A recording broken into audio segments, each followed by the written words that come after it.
Lynn forced herself to breathe.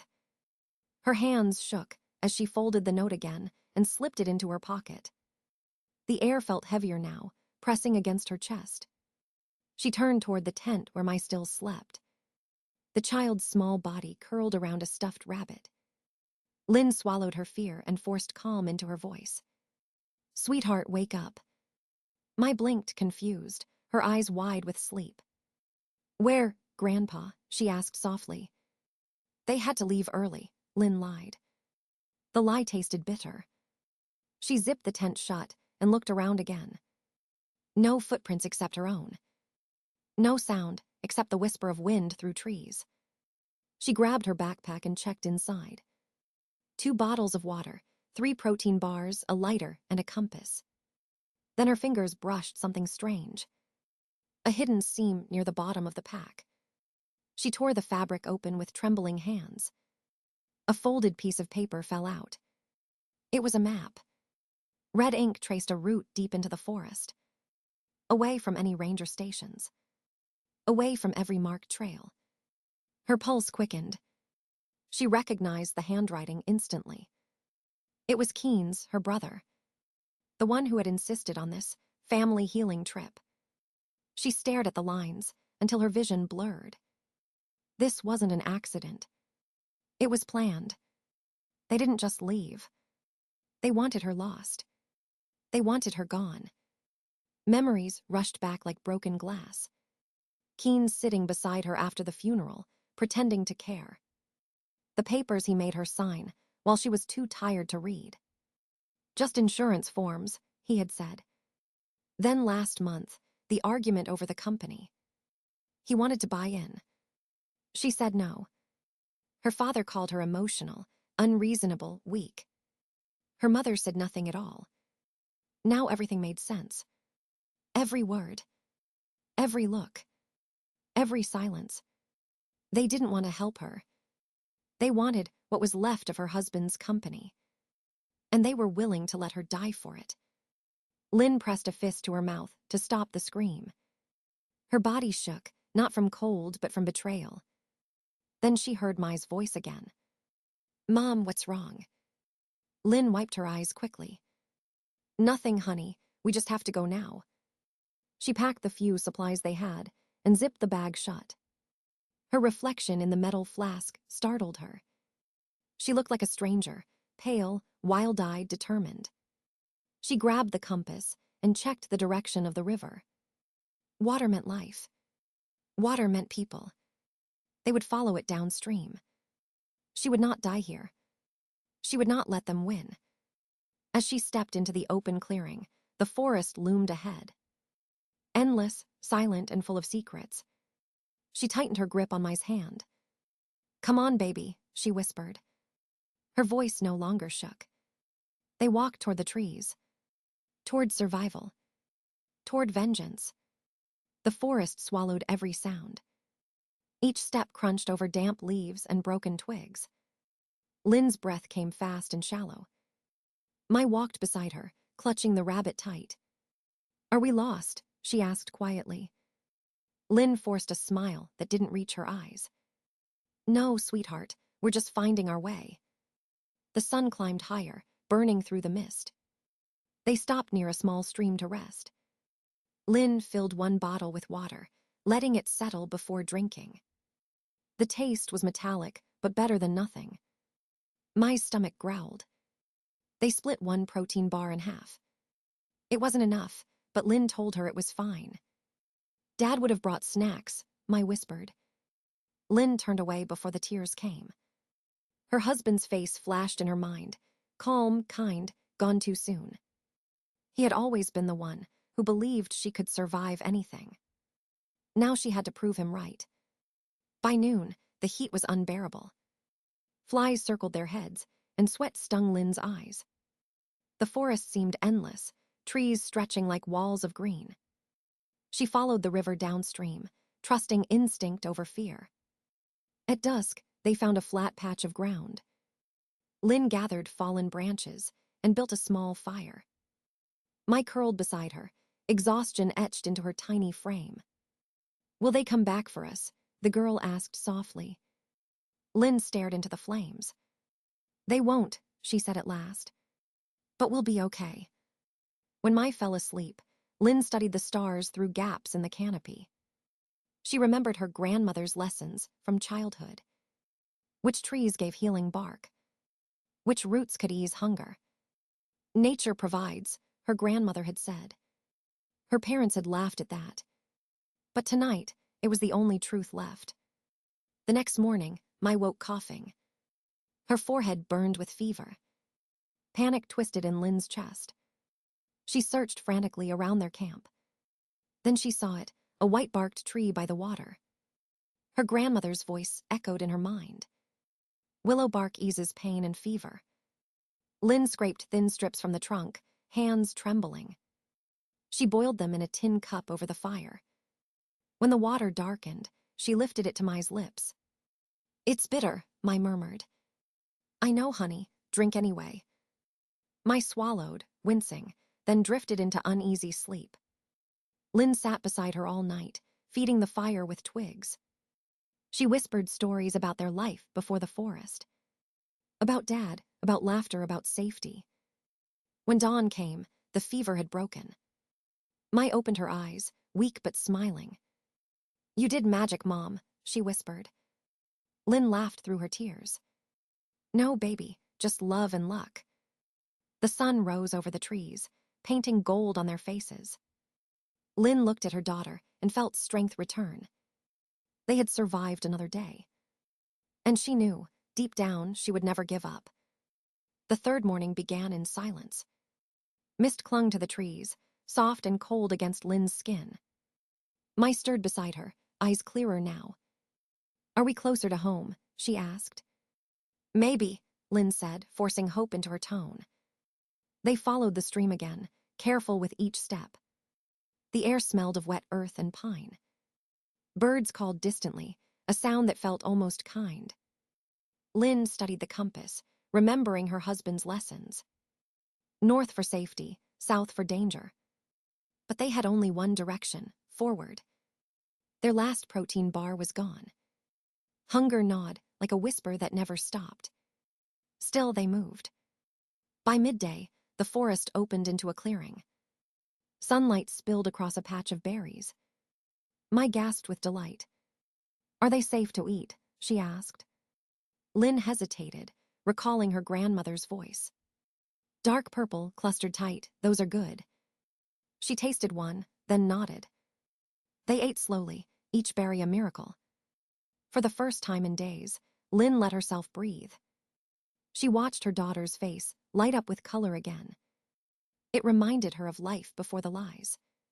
Before the betrayal. When family meant safety, not survival. By evening, clouds gathered, heavy and gray. They needed shelter before the storm broke. Lynn searched for fallen branches, teaching Mai how to weave them. Together, they built a crude roof against a fallen log. Rain started soon after, soft at first, then violent. Thunder rolled through the forest. Mai huddled close, trembling. "Will someone find us?" she whispered. Lynn hesitated, the truth pressing against her tongue. "Maybe not yet," she said. "But we'll find our way." Lightning flashed, and for an instant, Lynn saw her reflection in Mai's eyes. Not fear, but determination. When morning came, the storm had passed. The world smelled clean again. They walked until Lynn spotted something half buried in moss. A metal post, old and rusted with faded letters. She wiped the dirt away and read the words.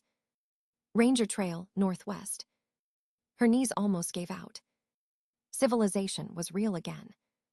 Mai clapped her hands, smiling through the dirt on her face. "We're saved," she cried. Lynn hugged her tight. "Not yet," she whispered. "But soon."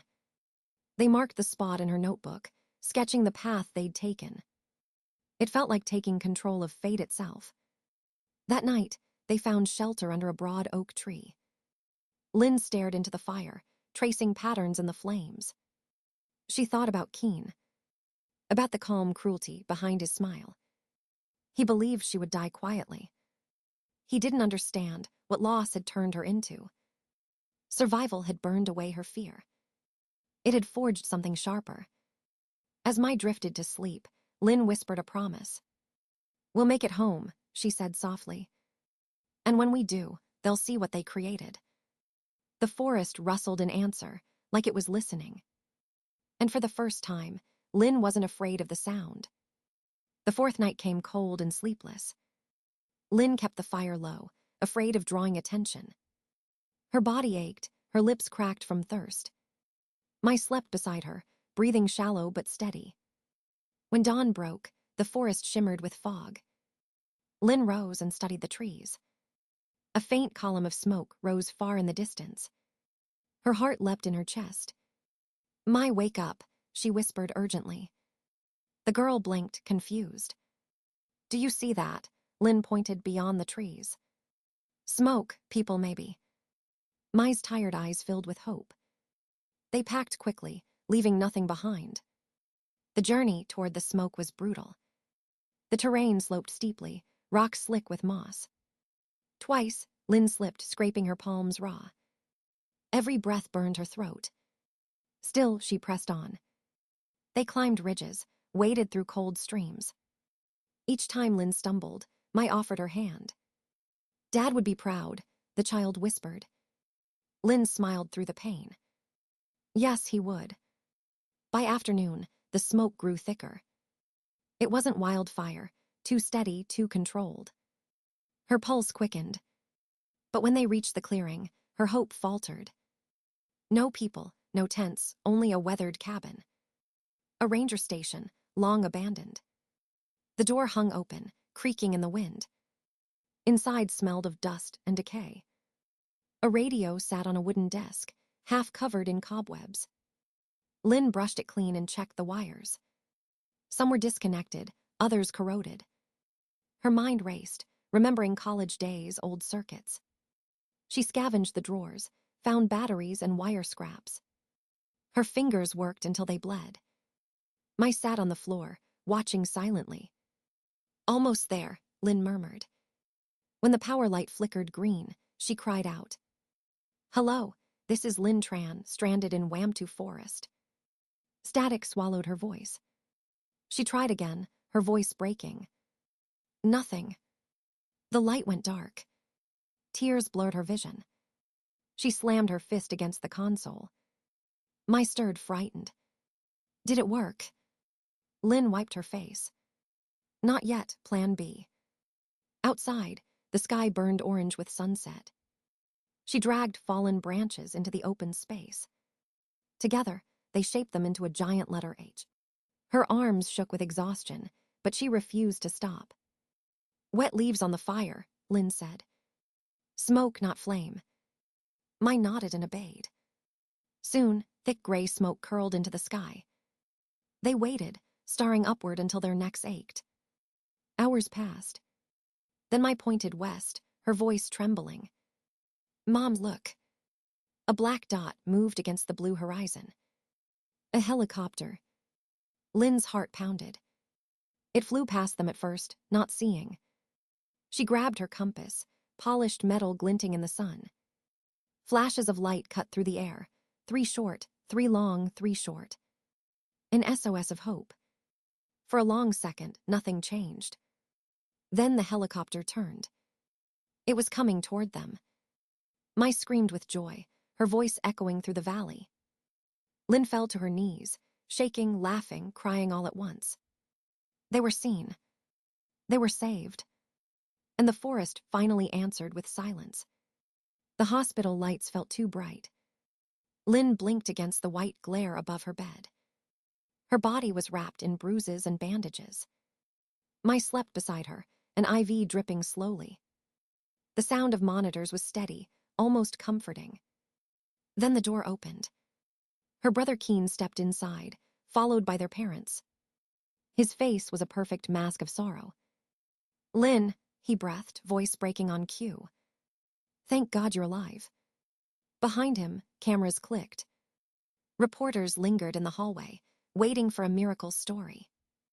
Lynn said nothing. Her hands remained, folded on the blanket. Her mother moved closer, eyes wet but empty. We were terrified, darling. You wandered off. You were confused. Confused. The word scraped like glass against Lynn's mind. Her father sighed heavily, his tone full of practiced concern. Let's not make this worse than it already is. Keen nodded to a man in a dark suit. The family lawyer stepped forward, holding a folder. Just a small formality, he said smoothly. A statement confirming your disorientation in the forest. Lynn's stomach turned. He slid the papers onto her lap, a pen resting on top. Keen leaned closer, voice barely above a whisper. Sign them, Lynn. Don't make this ugly. His smile didn't reach his eyes. If you fight, Mai will spend years in court. Is that what you want? Lynn's pulse hammered in her ears. She looked at her sleeping daughter, fragile but safe. Then she looked back at her brother. Everyone, step away from my bed, she said quietly. Her tone froze the room. Her father frowned. What are you doing? Lynn reached for the call button and pressed it once. Moments later, the door opened again. A woman in a dark jacket entered. Agent Reeves, FBI, she said, flashing her badge. Keen's face drained of color. Lynn smiled faintly. Perfect timing. From beneath her pillow, she pulled a small plastic bag. Inside lay the crumpled note from the campsite. Keen's handwriting clear and unmistakable. This was found under a stone the morning they disappeared, Lynn said. Agent Reeves took the bag carefully. Matches the forged documents from his office, she confirmed. Lynn continued, her voice calm and even. The GPS in my watch recorded the exact location of abandonment. Her mother gasped. Her father muttered something about mistakes and misunderstandings. But the agent wasn't listening. She nodded to the doorway. 2 officers entered, handcuffs glinting in the light. Keen Tran Min Tran Hoa Tran, she said clearly. You are under arrest for attempted murder, conspiracy, and fraud. The click of metal filled the silence. Keen's mask finally cracked. You think this makes you safe, he hissed. Lynn met his eyes, steady and cold. No, she said softly. It makes me free. As they were led away, Mai stirred in her sleep. Lynn reached out, brushing a strand of hair from her daughter's forehead. Outside the window, the world was quiet again. And for the first time in months, she wasn't afraid of the light. 6 months passed like a dream she never expected to wake from. The world had changed, but Lynn had changed more. The forest no longer haunted her. It had carved her into something stronger. She stood in her garden by the river, hands deep in the soil. The white willow tree swayed gently in the morning breeze. Its leaves shimmered like silver memories. Is it happy now? Mai asked, crouching beside her. Lynn smiled, wiping dirt from her palms. I think it is. We both are. Their small cottage smelled of tea and sunlight. No nurses, no reporters, just peace. The company, Leaf and Light, had reopened months ago. Emma had taken charge while Lynn healed. Now they worked side by side again. A new product line filled the shelves, Survivor's Blend. Every package carried a single word beneath the label, hope. The world loved it. But Lynn didn't chase fame. She turned down book deals, interviews, and documentaries. She wasn't a victim to be displayed. She was a mother who came home. That was enough. The phone rang inside the house. Lynn wiped her hands and answered. It's over, Emma said on the other end. 14 years for Keen, 8 each for your parents. Lynn closed her eyes and let the words settle. Justice didn't feel like revenge. It felt like breathing again. Thank you, she whispered. Emma's voice softened. You earned it, every second of it. After the call, Lynn carried a plate of scones outside. Mai had set up her easel near the willow tree. She painted the forest again, but it was different now. The trees glowed with light instead of shadows. Her strokes were bold, alive, full of healing. Snack time, artist, Lynn called. Mai looked up and grinned. Did you get the call about the bad people? Lynn nodded. Yes, it happened today. Mai took a bite of her scone and said simply, "Good." No more questions. No more fear. Just peace. Tomorrow, 12 women would gather in Lynn's living room. The first meeting of her wilderness survival class. The waiting list already stretched for weeks. She planned to teach them not only to survive, but to trust themselves. To never underestimate their own strength. As dusk settled, Lynn sat on the porch watching the river shimmer. The willow tree's bark glowed in the fading light. She touched it gently, remembering the day it saved them. "Thank you," she whispered. The wind rustled through its branches, soft as a reply. Behind her, Mai's laughter filled the air. "Mom," she called, "are we going camping this summer?" The question made Lynn pause. For a heartbeat, old fear stirred. Then she saw her daughter's fearless eyes. "Yes," Lynn said finally, smiling. "But this time, we'll bring extra snacks." The sound of laughter mingled with the rustle of leaves. And for the first time, the forest in her memory felt like home. Night fell softly over the river. The willow tree shimmered beneath the silver moonlight. Lynn sat beside it, feeling the cool earth under her hands. Each heartbeat felt steady, grounded, alive. The house behind her glowed with warm light. Mai's laughter drifted through the open window. It sounded like freedom. Lynn looked up at the stars and thought of the forest. The fear, the hunger, the betrayal, it all felt distant now. The wilderness had stripped her bare. But in doing so, it had given her back to herself. She wasn't the woman who once waited to be saved. She was the woman who survived. Every scar told a story she no longer needed to hide. She closed her eyes and whispered to the night. "We made it." The willow leaves swayed, as if nodding in reply. Lynn rose, brushing soil from her hands. Tomorrow would come, full of ordinary things. Tea to brew, lessons to teach, life to live. She stepped inside, the door closing softly behind her.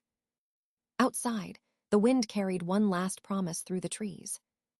Peace had finally found its way home.